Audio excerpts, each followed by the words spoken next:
Hi everyone, this is Grace. How are you? You know, we would live up to age 100 and we would be working until age 80. So let's redesign your life. What I'm suggesting is that we have extra 20 years to stay productive.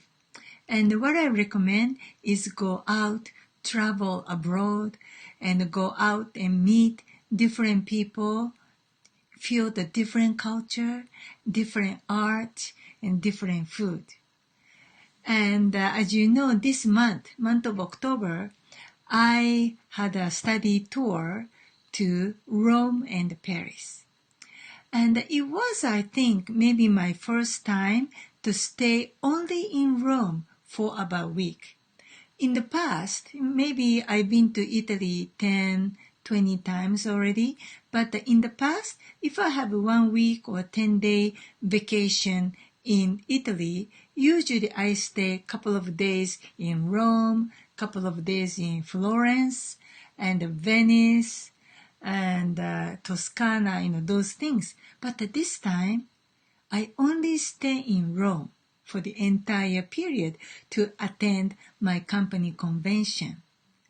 And it was good. So I really get to know the Roman people, the Roman food, and the Roman culture and art. My favorite museum is the Vatican Museum. And if you have a chance to go to Rome, go there. It's so breathtaking. If you like Michelangelo, Raphael, then you will love Vatican Museum because I love Michelangelo. Okay, so today I'd like to share my pictures with you at the dinner we had. It was a 4-hour dinner. Our reservation was about 7:30, and by the time we finished dinner it was 11:30. So this is the restaurant called Alfredo. The restaurant was established in 1914, so now is 2018. So this restaurant has a history of 104 years. And when you go to the restaurant, you will be amazed.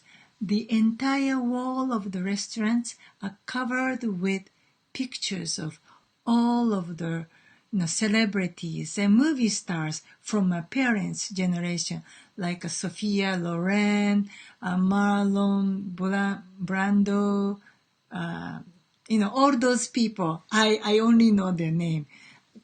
Maybe Gary Cooper, somebody like that. Those people you usually watch in old Hollywood movie in the midnight, but their faces are there. That means this restaurant has been established, the world famous restaurant. All the celebrities go in Rome.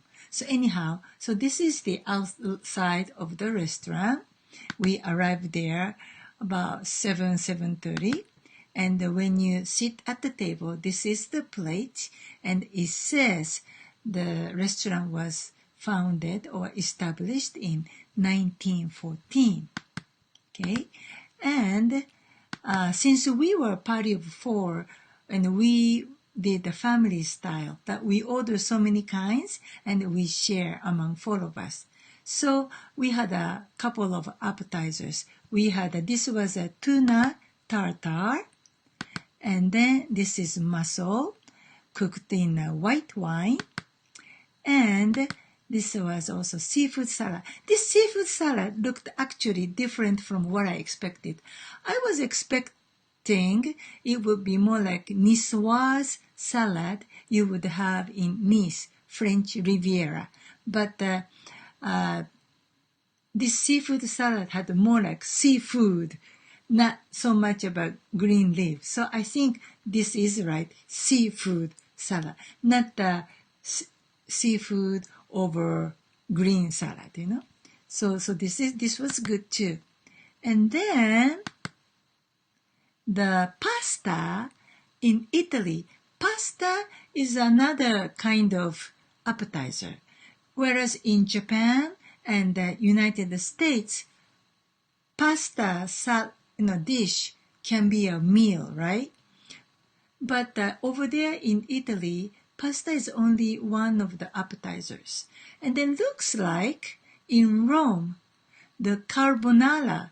Carbonara is their pasta in Rome.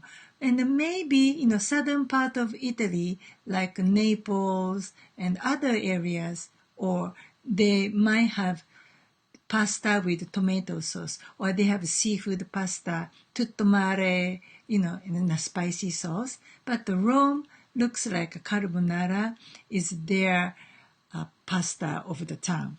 And then if you notice, this is the waiter, all of the waiter servers, they wear black shirt with a gold tie. Nice, huh? Very Italian taste.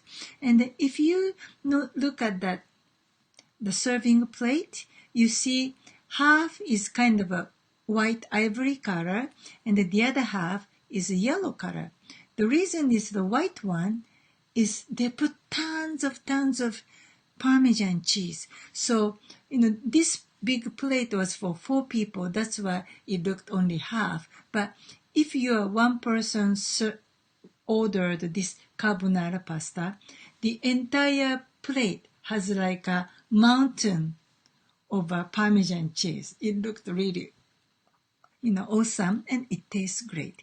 So the left side, white color, is Parmesan cheese, and the right side is their egg yolk and the cream. And then their pasta is something special. Looks like that's their house-made fettuccine pasta. It's like, maybe half an inch flat, wide pasta. And because it's a homemade, it's very soft. I think they make it fresh after you put the order. That's why it takes about 30 minutes for them to prepare the pasta. They, cut it, and then they prepare like this. So before they serve you carbonara or pasta, you will be having other appetizers that I share the picture with you. So right by your table, the waiter will prepare the carbonara for you, and he will serve it. And I took a video, but somehow I wasn't able to upload it. So later I would upload that video, only 1-2 minutes while he's preparing, on the Instagram. Okay, so this is the carbonara. The portion is relatively small, maybe about 2 fist size like this.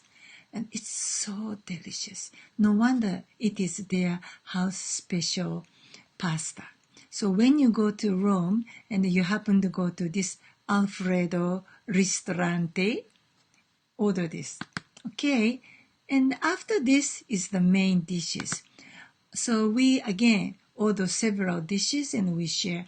This is what they call cut beef. It's a steak, but they already slice it for you. And one thing I learned from this trip was, in Rome, the way they prepare the beef is one, category lower. In other words, if we order medium, most likely you would get raw in the United States standard. So this beef right here, we order well done, and this is what we get. So this is another information for you. And we had, assorted fried seafoods. And this is another one, beef cooked in a red wine sauce. It was very good, very tender. And the dessert, it has to be tiramisu. Okay, the tiramisu was another thing I discovered this time. In Japan or in the United States, when you order tiramisu, it is rather firm. It's so firm that you can stick your fork or spoon and they will stand like this. But in Rome, all of the tiramisu that we had was very soft. Maybe because they are made from fresh cheese or fresh ingredient. So if you try to stick your fork or spoon, it will just go like this. It just cannot stay upright like this. It just happened to go like this. So it was so soft, light, and fluffy. It was so good. And also, don't forget to order cappuccino at the end of your meal, lunch or dinner, because I found that, they have Italian roast. I'm not a coffee connoisseur, but my understanding is Italian roast is the darkest, color and the kind of bitter, right? And then I found the fresh cream or whipped cream they use in Paris and Rome is very nice and rich, and it has a nice milk fragrance. So, when you go to Rome next time, don't forget to order tiramisu and a cappuccino at the end of the meal. Okay, that's all for today. I'll see you tomorrow. Bye bye.